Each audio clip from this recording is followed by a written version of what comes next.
இன்றைக்கி கிளைமேட்டே ரொம்ப சில்லுன்னு இருக்கிறதுனால அதுக்கேற்ற குழம்பு செஞ்சு தரேன்னு அம்மா சொன்னாங்க. அதுக்கு மிக்ஸி ஜாரில் வறுத்த மல்லி, கொஞ்சமாக மிளகு, சீரகம், கசகசா சேர்த்து பவுடராக அரைச்சி எடுத்துக்கணும்.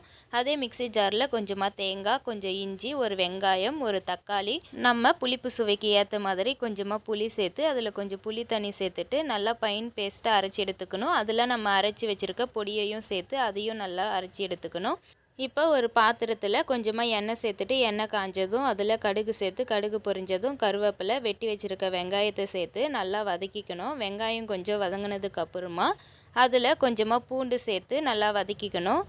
பூண்டு வதங்கினதும் அதில் தக்காளி சேர்த்து வதக்கி எடுத்துக்கணும்.